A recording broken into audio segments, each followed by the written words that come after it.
Fantasy Football edition of the Sports Gambling Podcast Network is brought to you by our Patreon. Score exclusive perks, content, and contests, including our NFL win totals contest with a $1,000 prize. Join today at sportsgamblingpodcast.com/Patreon. We're also brought to you by Game Time. Download the Game Time app to get last-minute tickets at the lowest price guaranteed. Use promo code SGPN for $20 off. We're also brought to you by DraftKings Sportsbook. Download the app now and use code SGP. New customers can score $200 in bonus bets instantly when they bet just $5 on any college football bet. Only on DraftKings Sportsbook with code SGP.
Hello, everyone, and welcome to the SGPN Fantasy Football Podcast. I am one of your hosts, Emerson Beery. Happy to be joined by my co-host, Justin Bruni.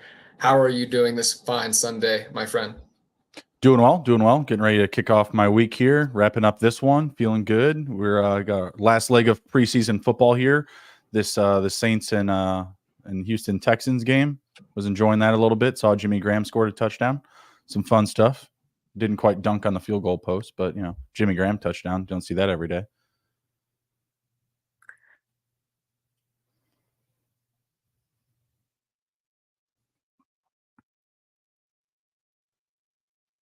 Did I lose you already? Oh, my goodness. We were having this problem before the show. Everybody, I swear, if Justin has to take this show today by himself, it's my internet. I already did a hard reset a couple times today. So I'll be here, hopefully toughing it out with you, Jay. Otherwise, bring Jamie on. He's already in the chat here. Jamie, you might need to step up to the plate, my friend. But I'm going to be trying to fight through some apparent internet troubles. I've tried to do a couple resets here. We will see how this goes.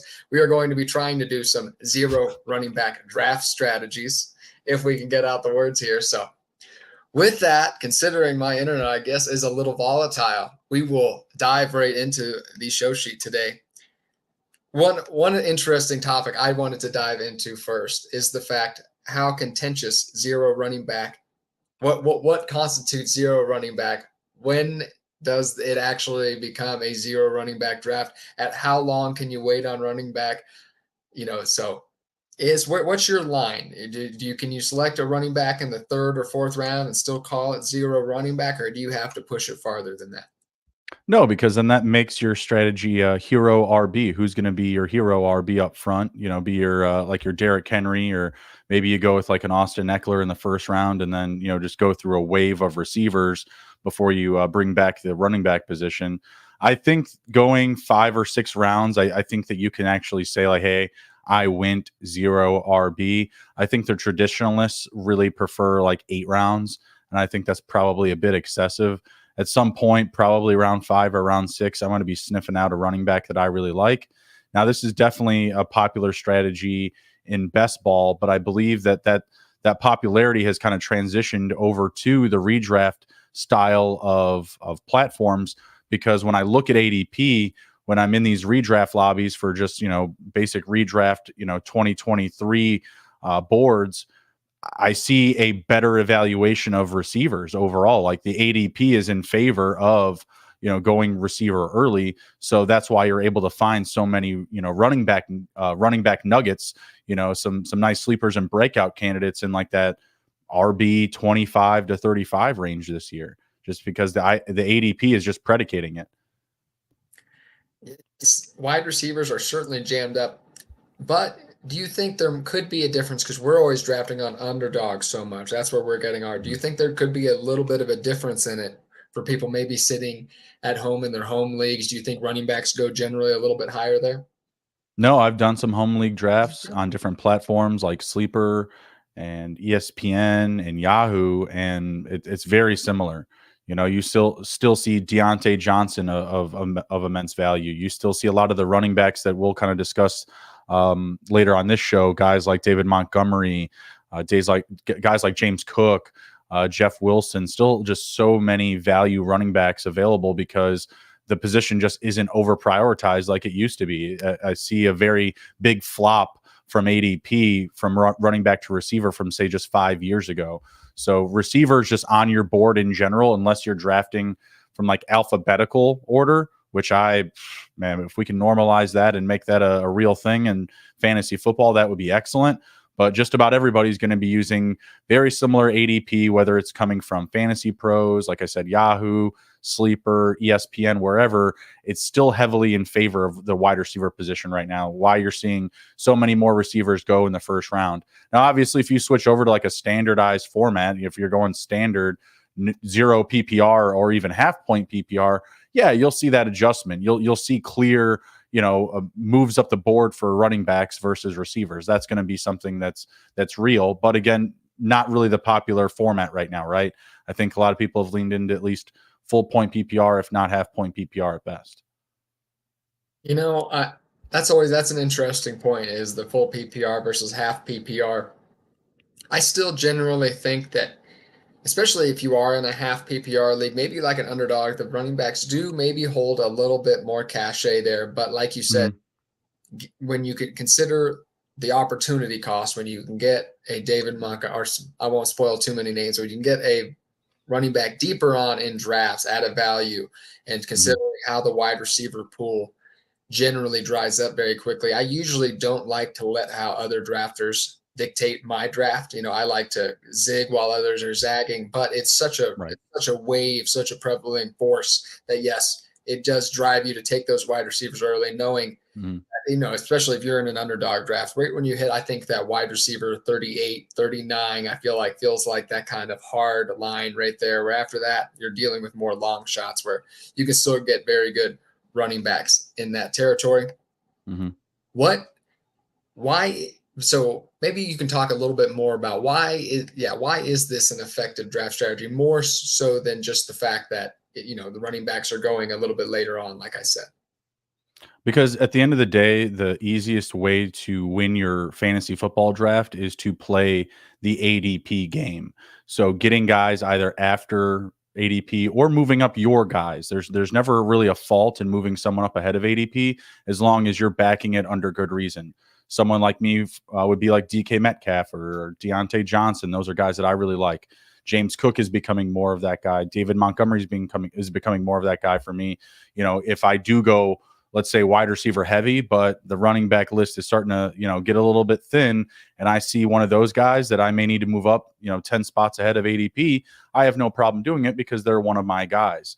I just, again, feel that the draft boards in general are favoriting wide receivers early. So being able to go ahead and get that value at its actual cost still allows you to get safe value from the running back position when it's due up, when it's coming up in your draft, when it's more popular in, say, the end of the second round. Definitely favorable in like the fourth or fifth round. You see a lot of running backs being drafted, in that window. Whereas in the first couple of rounds, you're seeing a lot of receivers. You see the first bleed of quarterbacks and then elite running backs as well. And, mixing in, some of the tight ends, Kelsey, Andrews, probably Hawkinson as well by about round 4. So you're still seeing that the running backs are just undervalued in that window. And as you get to rounds 4, 5, 6, 7 plus, they're being valued more safely at ADP. So when you're setting yourself up like this, just say you go 3 wide receivers, you go receiver, receiver, receiver, you're still setting yourself up for very good value at the running back position because other people have been playing the game as well with you. Whether they're leaning into what you're doing, attacking receiver heavy, and they're leaving more value for you at running back, or they're mixing it up and going more running back heavy, leaving more room for you to go receiver again in rounds 4 and 5 and have really good value backed up by running backs in rounds 6 through 10. they're there. There's tons of value all the way to the 10th, 11th, 12th round with the running back position. Yeah, and I like stretching it deep. Like our Jamie. It's hard to find a stream that Jamie cannot mention Roschon Johnson into. Jamie talking about I had the first pick in a draft today and didn't take a running back until round 5. Ended up with Sanders, Rashad White, Antonio Gibson, Shamai P. Ryan, Kenny Gainwell, and Roschon Johnson in all caps, of course. That's our friend. Love it. For Jamie, what's your ear in Chicago telling you about Roschon Johnson? How's that running back depth chart looking? Apparently, Foreman left yesterday with an injury.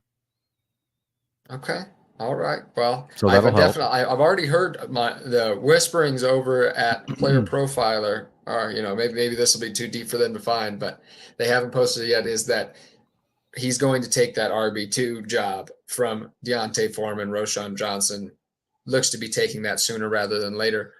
Before we dive into more zero running back draft strategies and Jamie's comment, I just want to give a shout out to our friends over at GameTime.co.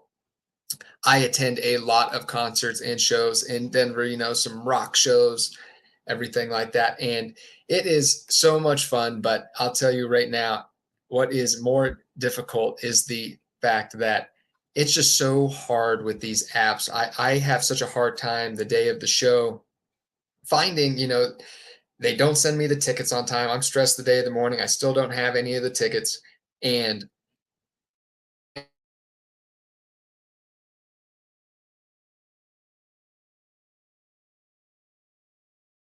case, hopefully it didn't cut out too badly right there. I saw on my camera, but diving a little bit more into GameTime.co, buying tickets to your favorite event shouldn't be stressful. Game Time is the fast and easy way to buy tickets for all the sports, music, comedy, and theater near you.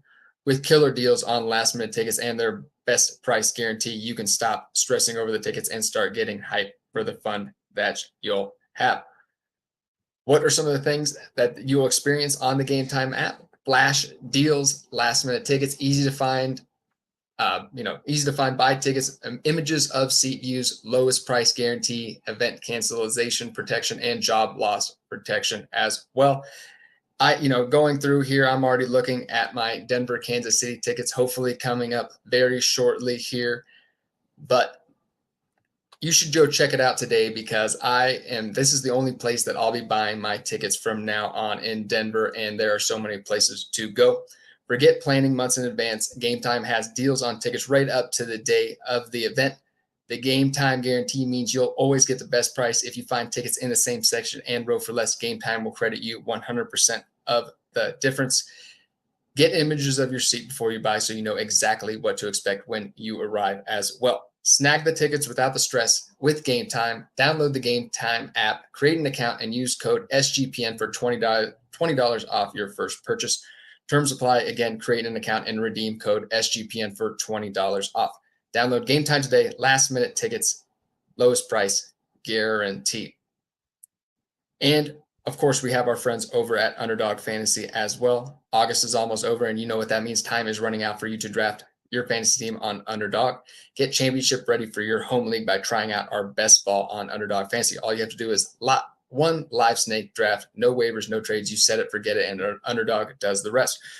Try it out with Underdog's Best Ball Mania tournament as well. We frequently reference it during the show.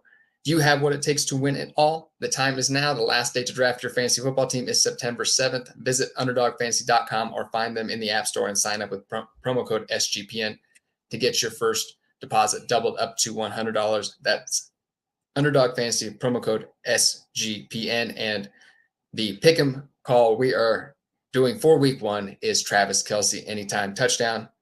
Concerned with your play, call 1-800-GAMBLER.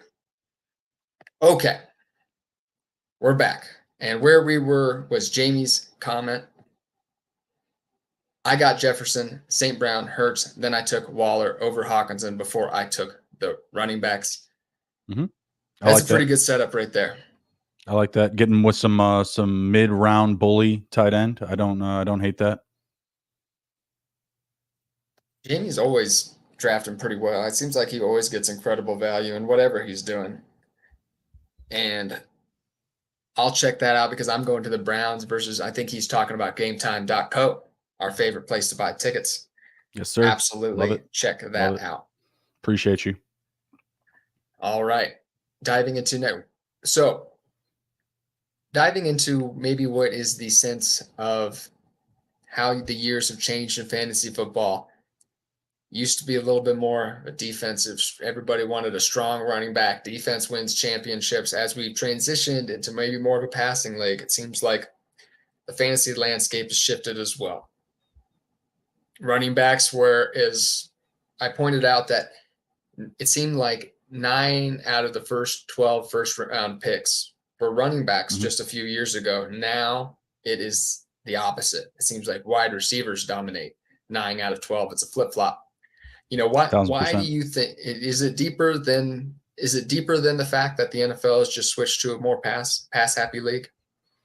It's a more pass happy league, and I just think that because you don't see running backs being used as pure bell cows, you have more split backfields, which therefore creates more value at the position.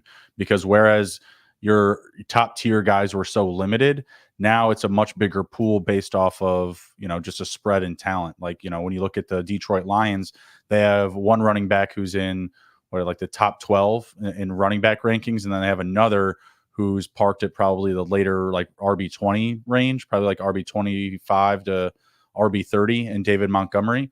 And the guy in that range is probably going to have more fantasy points. Like it's just all over the place. You look at a place like Dallas, Tony Pollard could be a bell cow back this year, but one of those other guys is probably going to bleed in whether we like it or not. Saquon Barkley, similar situation. You look at the Bears, that situation with Roshan Johnson isn't great, but because of the opportunity there, and we know that they're going to use multiple backs, we know there's a bubble for value, whether it be a Herbert, Roshan, perhaps even still Donta Foreman if he's not cut.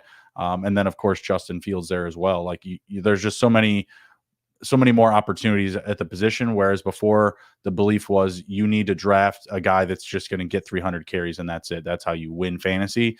And now it's based off of being able to scoop up the handcuffs at value, the RB2s at value, and really getting nitty gritty with the waiver wire. Like that's what it's going to come down to.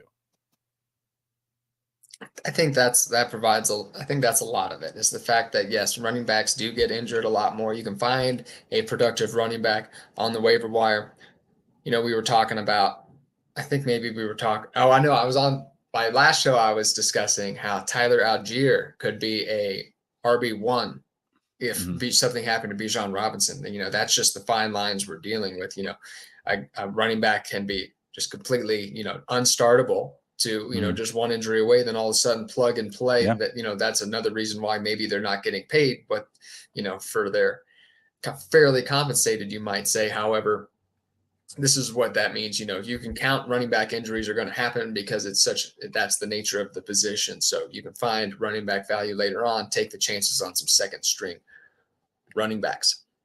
Is there a difference though in how you might approach a zero running back strategy from a best ball, from a redraft, and then from a dynasty maybe perspective? Is you approach it the same way, or do they differ a little bit? No, it really only differs to me in my actual draft. It just depends on my lobby. If I see everyone playing the ADP game, it's more than likely I'm going to do the same, and I'm going to try to pick up the value in the pieces that they're leaving behind. And that's not to say that, again, I go to the fourth round, receiver, and then I just see a running back there that's fallen, 10, 15 spots after ADP. That's mine.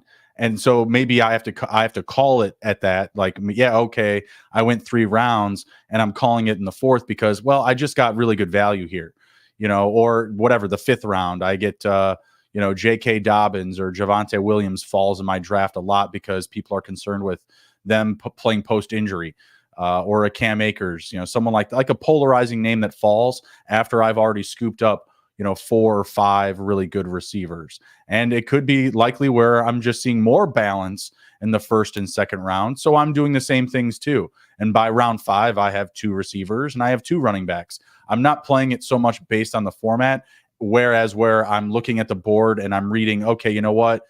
a zero RB approach could really work right here, because I'm seeing how everyone else is actually kind of valuing the running backs a little bit more. And I'm seeing that there's going to be a slippage at the receiver position. That's really where you want to try to target a zero RB approach, is when you're seeing more RBs go in the first round. Like, you traditionally don't see a player like Derrick Henry go in round 1. If you see him go in round 1, you should be taking a wide receiver if you're picking not far after him, because you're getting a little bit more value. It's not like in round 2 when you have a running back moved up into that space. You're probably doing it because the round 1 and the first half of round 2, there were more than average running backs taken. And that situation, I'm not saying, oh no, the running backs, they're flying off the board. I'm saying, hey, give me more receivers, because this is where they are of value. I get it. You'll see some boomer drafters running back in their first 3 picks. But if I'm drafting next to that person, I'm not taking a running back. I'm taking a receiver every time, because I'm getting them at value rather than pulling the position up the board. And that's typically for me how a zero RB draft starts. Like, oh, all's fair. I got Deontay Johnson in the 5th. I got Terry McLaurin in the 6th. Whatever. I'll pay the price in the next couple of rounds here. That was kind of what I was talking about. That was so interesting. Normally, I don't like to, follow other drafters. I don't like to be dictated by what another man is, or what another draft is doing. Is that a shout out to you, Goon Up? Is that that would be me? That's me you. And okay. me and John Reed go back many years. Appreciate you, John. Okay. Well, welcome in, John. Thank you. I couldn't tell. I was just like, what does that mean? I figured that was for you, though. Yeah, that's right. But it's interesting in underdog, though, because normally you're right. If I saw wide receivers going early, I might be driven to take a running back early on in a draft, considering that's how a lot of the drafts go. But it's such a tidal wave of people taking wide receivers that you almost have to, because that those wide receivers are going to dry up, and then there's going to be some running backs available later. So it almost is like such an overload of wide receivers this year that it drives you to do the same. Before we dive into specific strategies, I just want to give one more shout out to one of our best sponsors over at DraftKings. You've waited all year, and the time has finally arrived. College football is back, and so are the traditions, the tailgates, and the great offers from DraftKings Sportsbook. Right now, new customers can score $200 in bonus bets instantly when they bet just $5 on any college football bet. I'm looking at my Kansas Jayhawks, and I just can't wait to be betting on them this year. It's been years since I've checked into college football, but my Kansas Jayhawks are back at it, so I'll be certainly checking out DraftKings Sportsbook. Kick off the season with DraftKings Sportsbook. Download the app now and use code SGP. New customers can score $200 in bonus bets instantly when they bet just $5 on any college football bet, only on DraftKings Sportsbook with code SGP. Gambling problem? Call 1-800-GAMBLER. See DraftKings.com/sportsbook for details and state-specific responsible gambling resources. Bonus bets expire 7 days after insurance. Eligibility and deposit restrictions apply. Terms at sportsbook.draftkings.com/football terms. And of course, I want to give a shout out to our Patreon page, which you should definitely check out. Make sure you check out and sign up for the Patreon to get exclusive contests, including the NFL win totals contest with a $1,000 first place prize. The guys just recorded their first sports gambling podcast stories, going over the birth of the Sports Gambling Podcast Network as well. There's even a Discord channel just for the patrons. The Sports Gambling Podcast has and always will give out their sports books for free. The Patreon is a great way to support the network and fight back against corporate gambling. SportsGamblingPodcast.com/Patreon. That's SportsGamblingPodcast.com/Patreon. And of course, if you would not mind giving us a like, subscribe, rating, if you are still listening, it would really mean so much. Apple Podcasts, Spotify, YouTube, wherever you may be listening. With that, we will dive back into zero running back draft strategies here. And I guess the last question before we dive into this here, I just want to ask, is this a strategy that you regularly deploy? And I know it's almost, you have to on underdog, but when you are with your friends drafting, maybe in your more casual leagues, are you still deploying zero running back? Yeah, absolutely. And again, it's just based off of the way that the board is falling to me. It has a lot to do with my draft position. So if I'm in a home league and I'm in the corner, like pick 11 or 12, a lot of times I'm going to double tap receiver. And that's also because I've done it a lot. I've did a lot on underdog this summer. So because of that, it gives me kind of an edge to know what running backs are going to be available for me, at what ADP. I'm typical to seeing a lot of names being, kind of polarized, like I mentioned with like some of the injury guys, like, maybe a J.K. Dobbins or Javonte Williams or even a Cam Akers. There's just a lot of guys that I know people will be off of in my home leagues. So I get them at a little bit better value and I chase the receivers early on. But I also feel like in a lot of my home leagues, they're a little bit sharper than some. So they're doing, typically something similar, and it winds up kind of balancing out where I'm not doing maybe as many 0 RB drafts, because I'll wind up taking a running back in like round 3 or 4, but still have the majority of receivers through the first, 5 rounds, taking up my picks. It really depends for me on the draft, of course. It's been a little bit more. I definitely like to, like I said, be water when it comes to a draft. I never go in with a set strategy. I would never go in with a 0 running back strategy. But if that's what the board dictates, I don't mind selecting 4 tight end or 4 wide receivers, a tight end and a quarterback before I select my first running back. Yep. It's a little bit easier to do in best ball, I think. I didn't answer the question myself. It's a little easier to do in best ball, I think, 0 running back draft strategy, because we're just betting on outlier outcomes. We're going to bank on, Isaiah Pacheco having a great season when we draft him, and that's okay in a best ball GPP tournament. In a little more casual leagues, I do like to select my running backs a little bit earlier on. I don't like to push the envelope at running back quite as much, knowing that I'm going to have to trust these guys week in, week out, as opposed to a best ball league where you can just count on, somebody, a breakout player from your 5 or 6 running backs.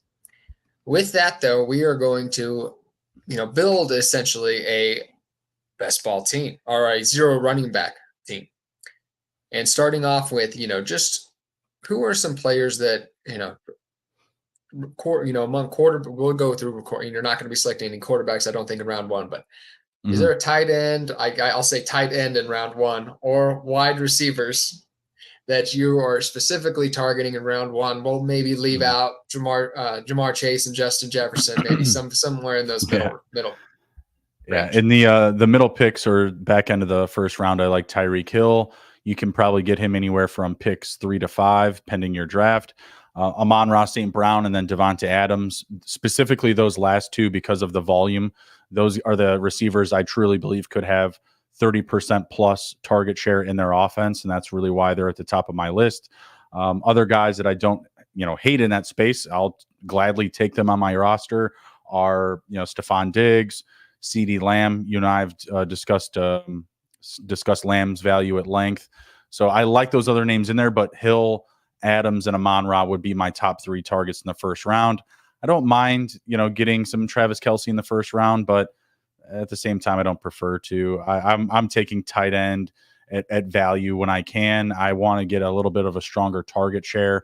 I know that Kelce's going to be a monster in his offense, but he's not a huge threat for downfield production. He's a threat for getting a lot of catches and touchdowns. And I still think that you can make up those stats, I should say, at other positions throughout your early rounds. Jamie deploying more 0 running back. I drafted in a home league at the 10th spot, got Barkley, AJ Brown, then went Metcalf, Mixon, then Hawkinson, and J.K. Dobbins, and still got Ayuk and Pittman. Yeah, definitely. Nicely balanced roster. It's interesting you said Devonta Adams, because that doesn't seem to be where he's going right now, don't you think? Like, it seems like in a lot of those, you seem like he's going in the second round in a lot of drafts. He's definitely in the second round, but he's someone that I'm willing to player. Yeah, I'm willing to pull the trigger on him at 12 or 13 easily. Absolutely. And you could be in a 14-team league where he is a first rounder for sure. Like I think it's hard for him to escape picks 13 and 14, in my opinion. But yeah, I've seen it plenty. That is very interesting, because I'm looking at a couple of your round 2, your round 2 picks, and I don't think that I love that you're making a stance on these players as well, because I think, DK Metcalf and Calvin Ridley, that's an interesting pick there, because DK Metcalf is a player that you could easily see slip in round 3, but you think these are players they're going to be round 2 picks, and we should have looked back and they should have been round 2 picks? I think it's just kind of up in the air. I see Metcalf and Ridley go in that range of like the last 3 picks of round 2 and the first 3 picks of round 3. So like in that window, I'm looking to kind of double tap them.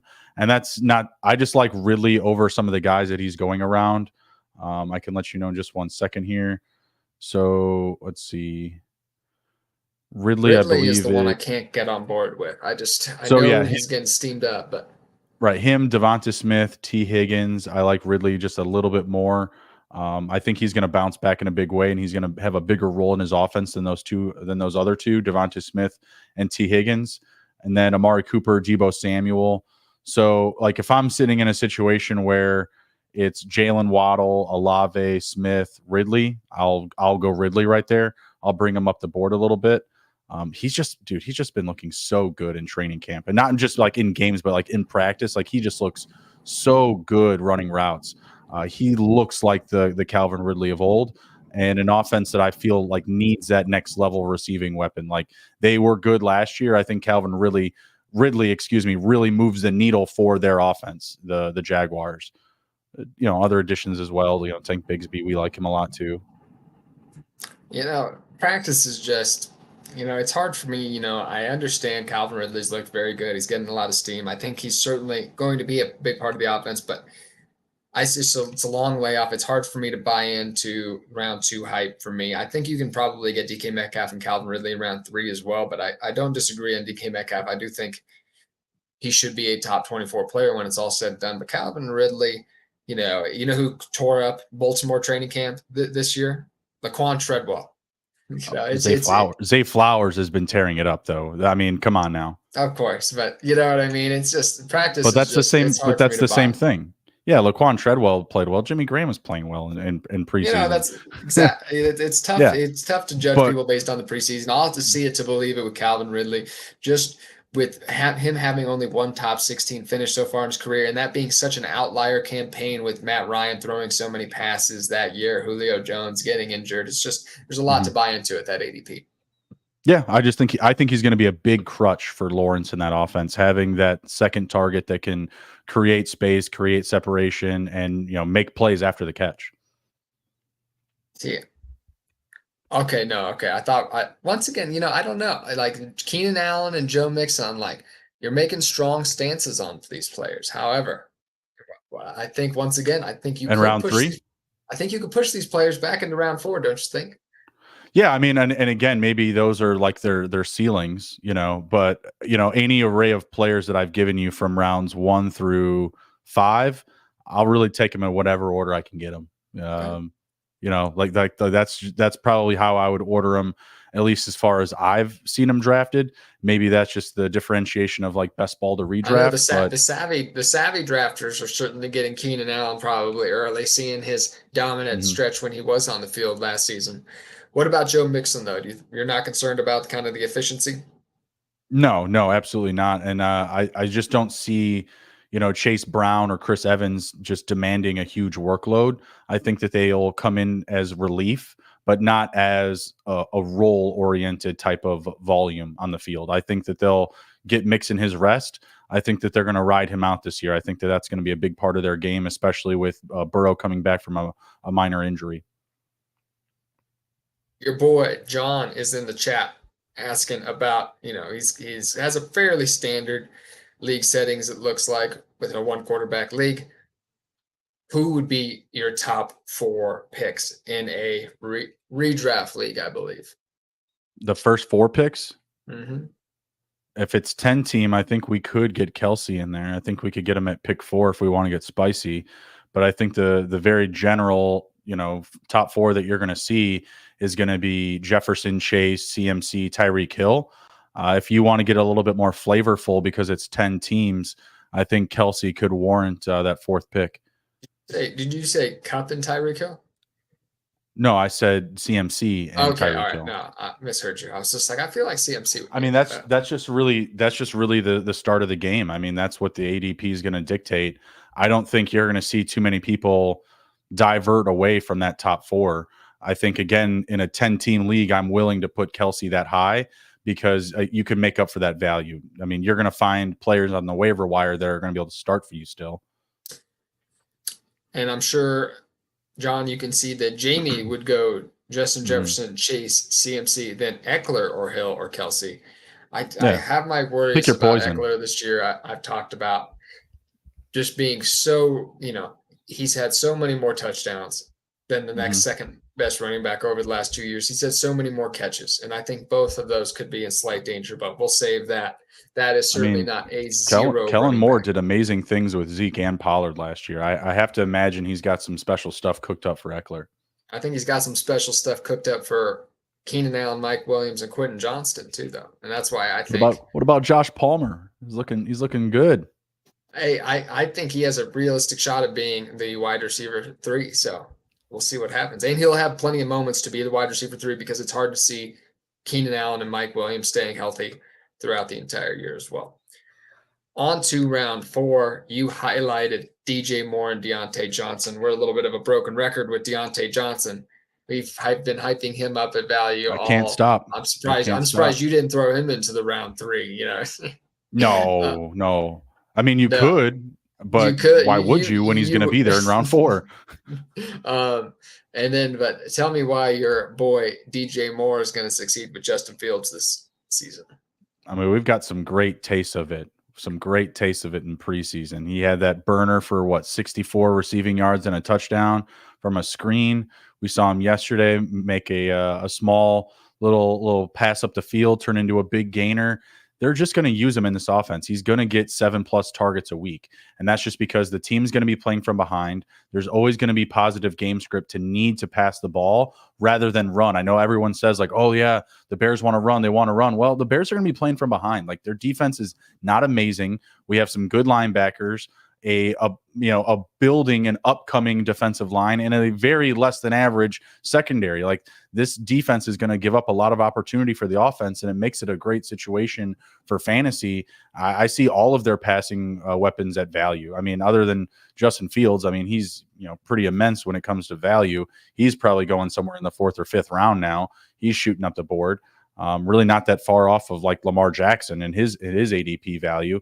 But other than that, I love the receiving weapons here.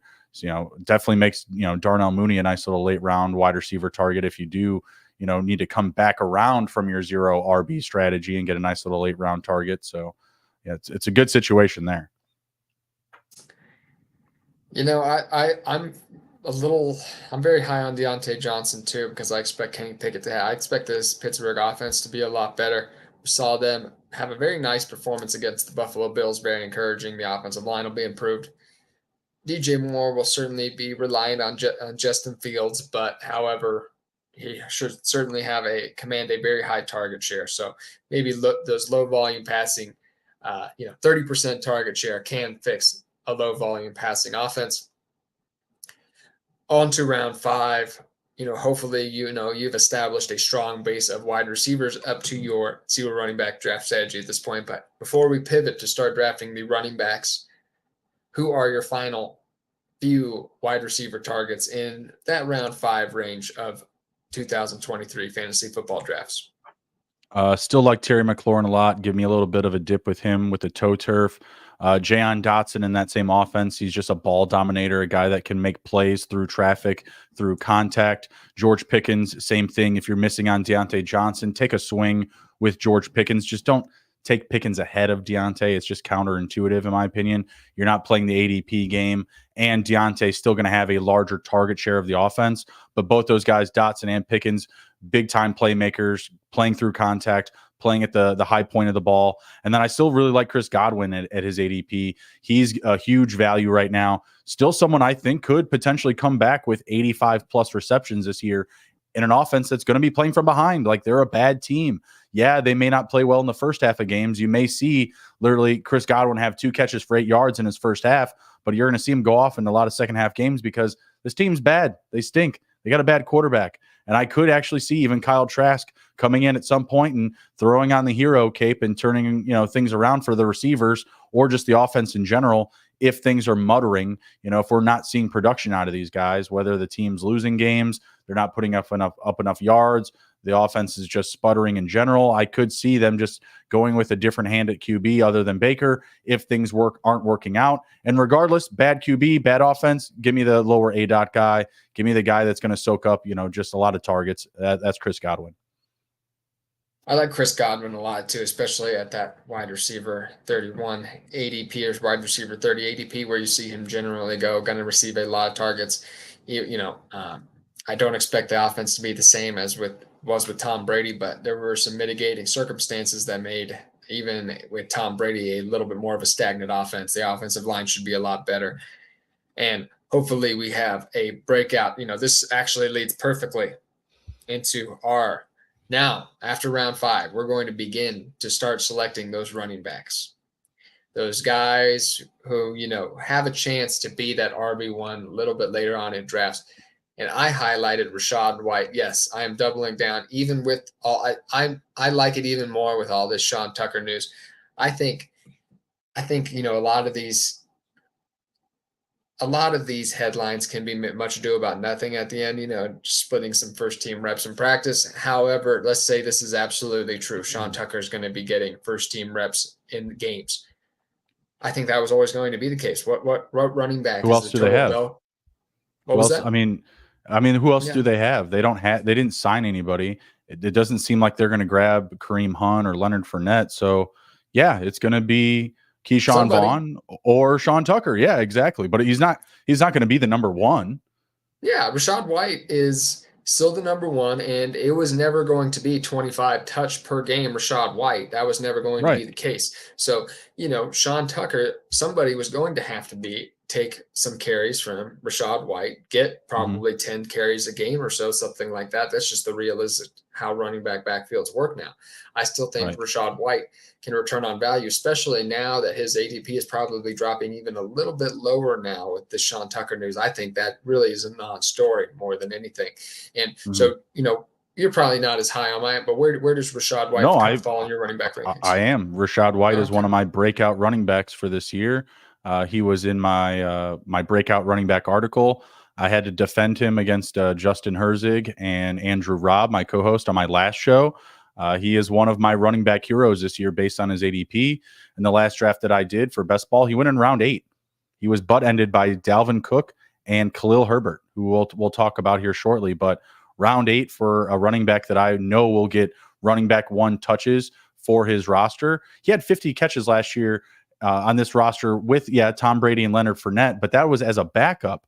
I have to imagine he can exceed at least 55 receptions this year playing as the RB1 with a growing quarterback situation, whether it be Baker Mayfield or Kyle Trask. Again, give me those lower A-dot guys. Give me Rachaad White, give me Chris Godwin, and Kate Otten as well. Those are the guys that I want to target. I like Mike Evans. He's another receiver. Like if you really want to lay into zero RB, he's a guy you can get in round 6 or 7. On top of the behemoth of wide receivers that you've already drafted, you could throw him on there as well. I don't see the need to, because I still feel like he'll be less utilized in this offense that's going to throw the ball at shorter yardage, at lower A-dot, and those will be the guys that clean up. And, if you want to get Mike Evans for some splash weeks or have a sexy-looking flex player, by all means, go ahead. But I think it'll landmine you a few weeks, that's for sure. Who is your first running back to target later in drafts? Maybe one slightly earlier on, maybe more in this kind of round 5 to 7 or 8 range. I'll give you a round 6 running back, and I'll say Dameon Pierce, still going at an immense value. I also have Devin Singletary on my list. He goes much later. I just like the situation because DeMeco Ryans is going to want to utilize multiple running backs. I see Devin Singletary, actually having a pretty solid role on this offense. But Dameon Pierce is going to have the most volume. He's going to be used as that weapon to protect the passing game. I know the offensive line is going through some issues right now, stacking up some injuries, not looking good in training camp, not looking good in preseason games. I'm trusting they'll figure it out. And when in doubt, bad offensive line, just run the ball forward. Just dive up the middle. Just let, Dame Pierce go and make a play. But still a running back after round 5 that I believe can get up to 20 touches per game. So Dame Pierce would be that guy, but also like Devin Singletary in that lineup. a lot of explosiveness out of that backfield. That's going to need a little bit of a punch every now and again. That's going to need somebody to move the chains or to get that 4 or 5 yard passing play for a nice, easy completion on a young upcoming quarterback in CJ Stroud. Are you worried at all? Maybe the offense is kind of in that really bad situation where they're going to be, not very good in general, so there's not going to be a lot of plays. And then when they are on the field, they're going to be playing from behind. Does that worry you at all? Again, that's kind of why I need to reference Devin Singletary, because that's where he steps in, right? So again, if you're not getting Dameon Pierce, a running back, I still believe, again, at round 6 or more, and you're getting someone that I feel very safe will be pushing 17 or 18 touches a week, I still think that's very good value. And the little bit that we saw of him as a rookie, he was amazing. The per touch efficiency was there. The speed, the power, like he more than passes the eye test. I agree with you. You're getting him at a discount because the situation with the Houston Texans is not good. They are not a team that you trust to be in the red zone a lot. What you're attacking here is the volume that he'll provide to you, and that volume is backed by a very good skill set in Dameon Pierce. I also just have to reference Devin Singletary because he is my most exposed player on Underdog and Best Ball Mania. Through 135 drafts, I've got 15 left to go. He is my most exposed player, Devin Singletary. So I have a lot of faith in him because of what you just highlighted. The situation is not great, and I do expect there to be a role for that secondary running back, in an offense that's going to be bad. They're going to need to use that guy to rest Dame Pierce as well as play from behind, play catch up, get those explosive plays closer to the line of scrimmage that I was talking about, those easy completions for an upcoming Stroud. It's interesting. Dameon Pierce is the classic player I would have avoided in years past because just the historical profile, mid-round running back, successful initial first campaign. It always feels like they were going to be overdrafted going into their second year. However, it seems like the fantasy community is becoming a lot more jaded, like myself. He's still floating around that round 6 ADP, which I think is a reasonable price tag. I think, if he was flirting and, I think maybe years ago he would have gone around 3 and I would have said that was too pricey. Who would you rather take right now? Alexander Madison in the 5th or Dame Pierce in the 6th? I would. Well, I was just debating whether I would rather have Dameon Pierce straight up. I would definitely rather have Dameon Pierce at ADP over Alexander Madison in the 5th. But I would probably just rather have Dameon Pierce in general over Alexander Madison, even in the better offensive situation that Alexander Madison's in. What about Breece Hall at his cost? Breece Hall going in around round 4.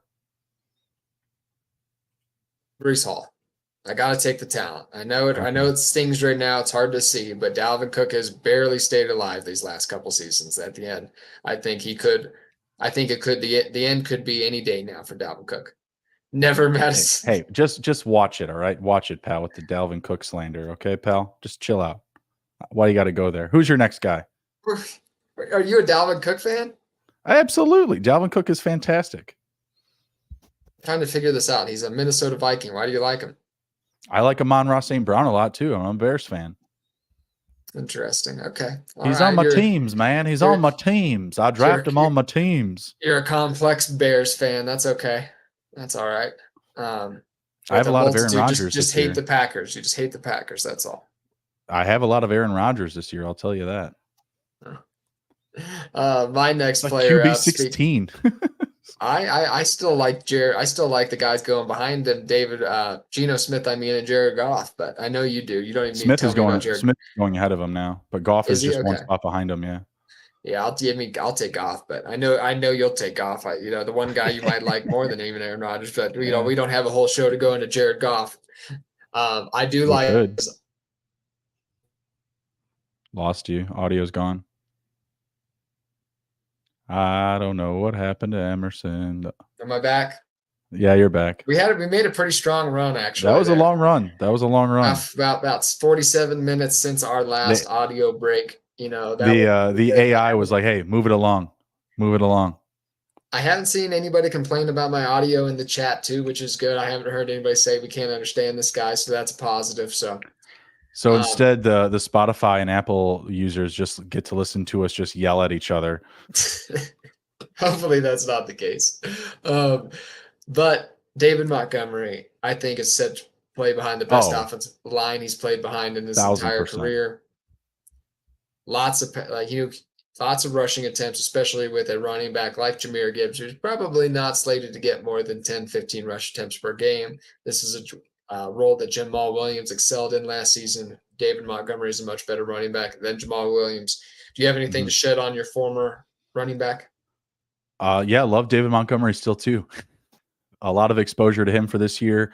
There's about 360 plus vacated rushing attempts, 2,300 plus rushing vacated yards, 22 plus rushing touchdowns vacated. There's just so much opportunity for David Montgomery, someone that's also going to be used in the passing game. I know that everyone wants to assume like, oh, Jahmyr Gibbs, he's got this Alvin Kamara style, the type of build, and he's going to get used like CMC. I believe those things too, but look out for David Montgomery. Like, he'll be used in a multitude of ways. He'll catch the ball. He's a good downhill runner. He'll probably be their red zone running back. I mean, let's just face it. He's a bigger, bulkier guy.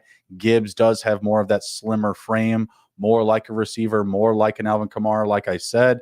But I think that they're set up for like a thunder and lightning type of combination this year. David Montgomery, though, is the better value per ADP. Jahmyr Gibbs a month ago was going at like running back anywhere from like 14 to 16. Now he's all the way up to running back 11 or 12. That's a bit expensive now. Don't get me wrong. In the right situation, if he falls, I'll pay the price. Like, even if he's, gets like a backup to like that RB16, as long as, I can get a couple of receivers ahead of him, I'll pay that price. But I'd still also probably want to back it up with someone around David Montgomery and his ADP as well, just because you're not going to see Jahmyr Gibbs get the bulk of the carries. You're going to see him get a lot of touches, but you're not going to see him get the bulk of the carries or the rushing touchdowns for the Lions offense. Okay. I do see up next. Oh, let's shout out John Reed. That's it. If you can see the comment, I guess the Spotify and Apple listeners can't see it. David Montgomery could be the Jamal Williams this year. Yeah, I mean, that's an echoing sentiment, throughout the fantasy community. Oh, look what Jamal Williams did. David Montgomery, always kind of a better player, better prospect than Jamal Williams. Got to imagine he can do some good there, even if it's not Jamal Williams' production. Go ahead. I let it run. I could see you were frozen. Yeah, I was hoping I'd come back here. The internet's definitely yelling at me. Hopefully the sound. Pay your MediaCom bill, Emerson. Jesus. I guess we had a strong run, but so we'll get into these last few quick here. I see you have a couple running backs kind of in that top 30 range. You want to break them down really quick. There are two running backs that I definitely see a lot of upside to, especially the one in the AFC East. James Cook. Yes. Yeah, James Cook's also a guy that's got a ton of steam right now. Someone that was going in the mid running back 30s a month ago. Now I believe he's all the way up to like RB 24, 25. So he's a little bit more expensive. Let's see. In the last draft I did, I believe he went earlier. Where are you, Mr. Cook? He went in round 7. I've seen him go closer to rounds 9 and round 10 in the previous months. So he's caught a lot of steam. But just the fact that the Bills aren't going to add anybody, there were some small rumors they might add Dalvin Cook or a free agent running back. It's all wheels up with James Cook and Dame Harris. You're going to see a lot of James Cook in between the 20s and probably going to see a lot more of Dame Harris inside the 10, but you're still going to have James Cook playing in an offense that's going to be one of the top scoring teams in the NFL. It's just a huge opportunity and a vacuum opportunity for points. Like, he won't have as many rushing touchdowns as, say, Damian Harris, but he will have just as many yards, more catches, and he's going to be a huge focal point again in just one of the better offenses in the league. Running back for the Eagles that doesn't have competition for touches. That's what James Cook is in the Bills offense. James Cook, one of the more efficient runners in the NFL last year, great athlete, fantastic breakaway run rate, juke rate. Yep. Yards per touch, it's all fantastic on the metrics for James Cook. A very good pure rusher, just not a big-bodied guy who's capable of taking 10 or 15, or capable of taking 20 rush attempts. You wouldn't do that to James Cook. However, I do think he can be hyper efficient on the touches that he does get. Certainly, top 20 range is 5.7 yards per carry as a rookie. Yeah, one of the best in the NFL. Face green smiling. What does that mean? Like These an are a lot of emoji, I'm inside guessing. jokes. It's a lot of No, no, inside no, no, jokes. no. We wouldn't do that to you. We wouldn't let you feel left out like that. Jamie, I would take Madison at the RB30 range, so I guess it's not never Madison. Yeah, I mean it's always you don't hate the player, you hate the ADP. Sure. So yeah, Yeah, Madison, I mean, if you see Madison fall 10 or 12 spots, there's an argument to take him, but I don't like doing it. Last one I will shout out before I should go to you for your final two. I'm going to give my man Kenny Gainwell. I still think, it's back and forth. It's never going to be just Kenny Gainwell's backfield. Okay. That's certainly true, but Kenny Gainwell still getting the most first team reps in practice. Very successful run through the playoffs last year, playing co-starting slightly ahead of on the depth chart, whatever you want to call it, with two of the most injury-prone running backs in the NFL in Rashad Penny and DeAndre Swift. I think Kenny Gainwell, his ADP hasn't gotten too steamed up, still going in the RB4 territory. So I still think that's a tremendous value. I have a little pushback there. I just feel like he's not going to be a big threat for anybody in fantasy because they're going to split the backfield so well. And this is a team that really doesn't care about training camp. They don't care about preseason. They're literally just going through the reps and doing like positional analysis, essentially. Like they're literally just going through the motions and saying, okay, even in preseason, like they don't care about winning games. You can see it from just the way that they call plays. They just try to attack everything on a very situational basis. And I think that's why you've seen a lot of Gainwells, because he's honestly the guy that they care about the least. Like DeAndre Swift, Rashad Penny, they don't want those guys getting hurt, whether it be practice, preseason. I think it's more of a competition between Kenny Gainwell and like Trey Sermon. Like Trey Sermon's looked amazing. He's looked a lot better than Gainwell in preseason. That's for sure. He scored a bevy of touchdowns. He's looked great in practice.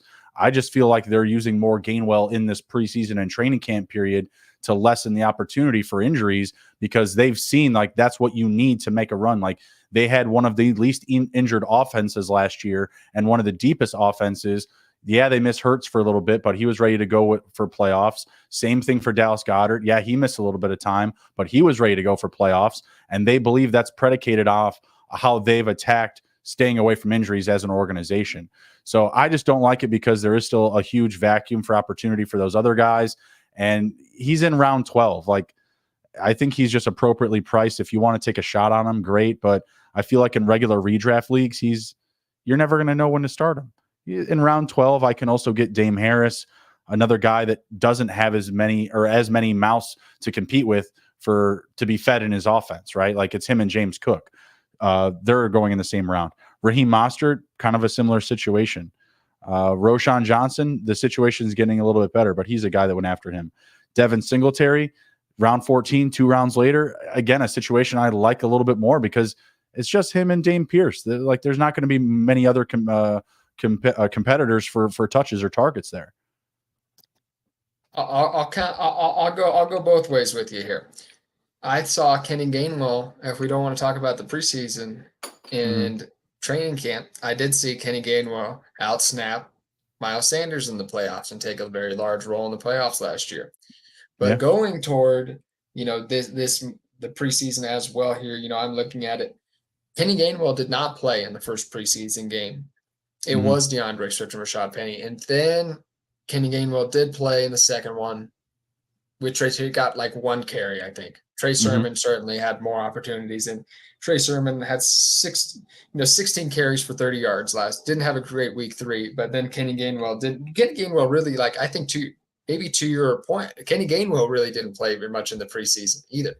Now maybe you can make a point about practice, limiting in practice, but I don't know. That seems a lot. I don't know. So I like Kenny Gainwell. I think he could.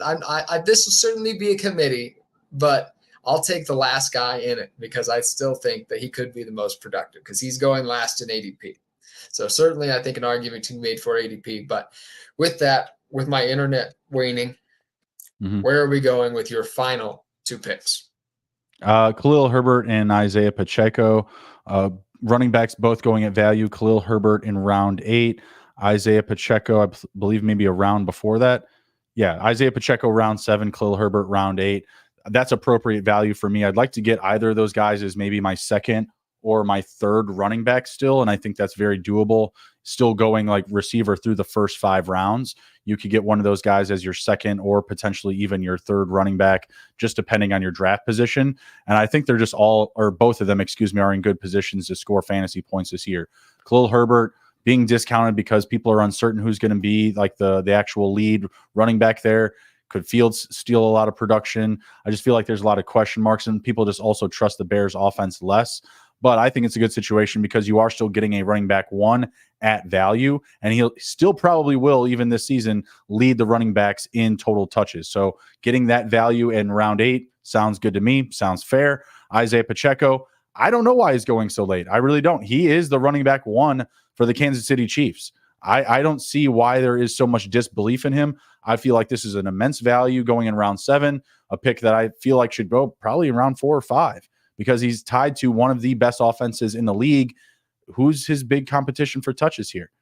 Is Prince really going to take away like some sort of Lions share? I don't think so. Is Clyde Edwards-Helaire going to just, rebirth himself? Is he going to resurrect? I don't think so. Jerick McKinnon, I like him a lot, but he's more of a pass catcher, and they don't have like great pass catching weapons. I don't see him taking away the lion's share of carries or rushing touchdowns. Still a very great situation for Pacheco, and you're getting it at a great discount because of those factors I just rolled through. Yeah, he's going at a fine ADP. I wouldn't steam him. I don't know about round 4 or 5, because I kind of agree with kind of the consensus that he, even though he is the RB1 in a powerful offense, we've seen how that is these last couple of years with Andy Reid and Patrick Mahomes. Just not, I think if there was a super talented guy back there, I think the offense would change a bit, but it's certainly not something they've leaned on. Isaiah Pacheco, I still think, low end RB2 value is probably where he's going to sit a lot of the year, but that's a value in where you're talking about in drafts. I guess some of the uncertainty comes with the injuries that he's suffered. But I'll tell you, Clyde Edwards-Helaire is not going to be taking any of that. Clyde Edwards-Helaire had fought to make the team. He barely made it. So, Clyde Edwards-Helaire not a threat unless Pacheco got injured or something like that. But with that, we'll wrap it up. Thanks for bearing with me through the internet, everybody. I appreciate it. Justin, you have anything to shout out over at SGPN this week? Pay your bills, Emerson. Pay your bills.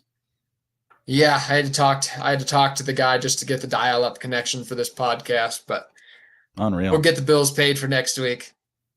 Get that Elon internet, that Starlink internet, that good shit. Thank you, Jamie, for the shout out. I appreciate that.